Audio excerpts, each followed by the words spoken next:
This happened to me about 2 years ago, and I still can't shake it. I drive a lot for work, mostly long-haul trips along highways that cut through the middle of nowhere. If you've ever driven in the dead of night on these lonely stretches of road, you know how eerie it can get.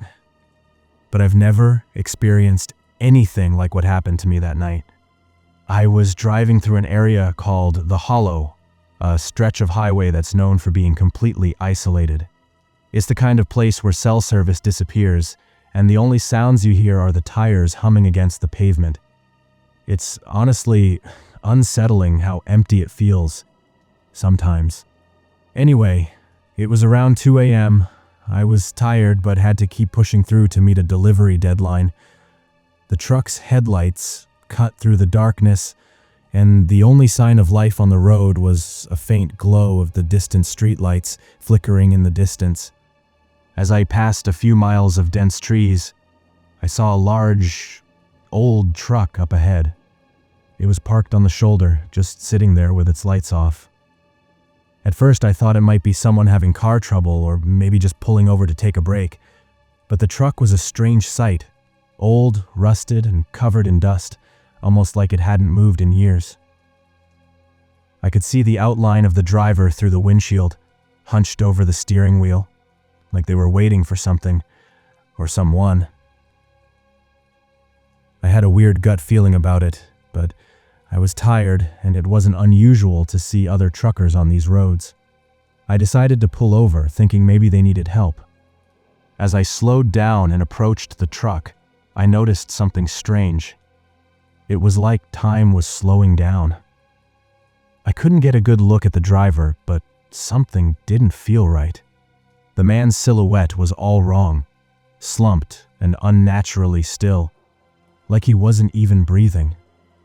I pulled up beside the truck and rolled my window down, calling out, "Hey, you need any help?" There was no response. I called out again, louder this time, but nothing. I could feel my heart racing a little now. It's weird to feel that way about something as simple as a broken down truck, but something was off. My instincts told me to just drive away, but my curiosity got the best of me. I threw the truck in park, unbuckled my seatbelt, and got out. When I walked up to the driver's side window, I couldn't see the driver's face, just a shadow sitting there, motionless. I knocked on the window, hard, but it still didn't move. The hairs on the back of my neck were standing up now. This wasn't right. Something was really wrong. I was about to turn around and head back to my truck when, out of the corner of my eye, I saw something move. I turned back, and the truck, it was gone, vanished. There was no sign of it anywhere, no sound of an engine, no lights, no nothing. I stood there frozen for a good few minutes, trying to process what had just happened. I walked up and down the shoulder of the road, looking for any sign of the truck. But there was nothing. The road was empty, completely empty. I finally got back in my truck and drove off, trying to shake off what I had just seen. The whole way home, I kept looking in my rearview mirror, half expecting to see that same truck trailing behind me. But it never appeared. It wasn't until a few weeks later that I found out something disturbing. I was talking to a fellow trucker who mentioned something about that stretch of road being cursed. People had reported seeing trucks that just vanished, and some even said they'd seen a ghostly truck that would follow them at night, but it was never there when they stopped. Apparently, a trucker had disappeared there years ago, and his truck was never found.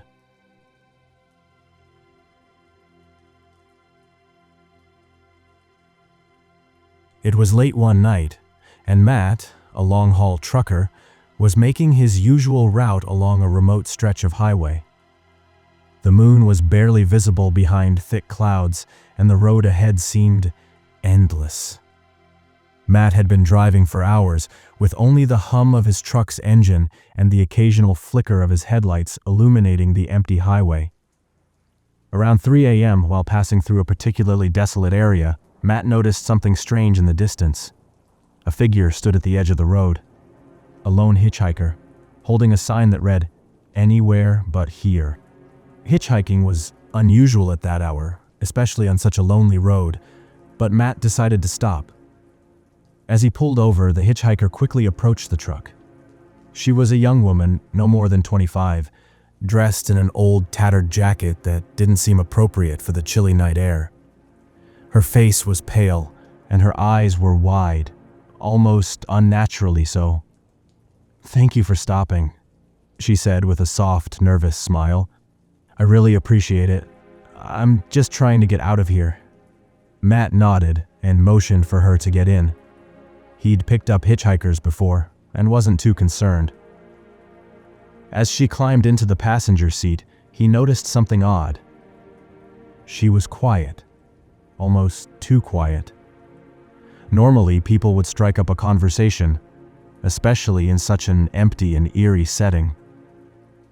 But she simply stared out the window, her fingers twitching nervously in her lap. A few miles into the drive, Matt asked, "So where are you headed?" The woman glanced at him, her eyes wide and unblinking. "I'm not sure," she replied in a calm, almost monotone voice. "Wherever I can go, it doesn't really matter anymore." The atmosphere in the truck grew uncomfortable. Matt tried to brush off the unsettling feeling, thinking it was just his imagination. But as they continued down the highway, he began to feel as though something wasn't right. The woman seemed to know things about him, details he had never shared with anyone. At one point, she even mentioned his mother's name, which Matt found particularly bizarre. He had never told anyone, not even his closest friends, about his family. "How do you know that?" he asked, his voice a bit shaky. She smiled, but it was a strange, eerie smile that didn't quite reach her eyes. "I know more than you think." "Ah!" Matt's heart began to race. He tried to shake it off, but something about her was unsettling. The silence between them stretched on, and the truck's headlights illuminated the empty road ahead, casting long shadows. Eventually, they came to a small, run-down gas station on the side of the road. Matt decided it would be a good place to stop and take a break. The woman suddenly sat up straighter, her eyes focused on the station. "You can let me out here," she said, her voice now strangely urgent. Matt nodded, not wanting to argue. As she opened the door, she gave him one last look, a look that chilled him to the bone. "Thank you," she said softly, before stepping out and disappearing into the darkness. After she left, Matt sat in the truck for a few minutes, trying to shake off the odd encounter. When he went inside the gas station to pay for some snacks, he decided to ask the cashier if they had seen anyone like her. The cashier looked at him with wide eyes. "You mean the girl who disappeared on this road years ago?" Matt froze. The cashier continued. "Yeah, her name was Rachel. She died in a crash right around here, driving the same route you're on. It's been said she appears to travelers late at night, but no one really knows why." Suddenly, it hit Matt. Everything about that night, from the hitchhiker's eerie smile to her strange knowledge of his personal life, was connected to the legend. He had just given a ride to a ghost. As he left the gas station, Matt couldn't shake the feeling that he wasn't alone. His truck's headlights flickered once, then illuminated an empty highway ahead. The road stretched on, dark and endless.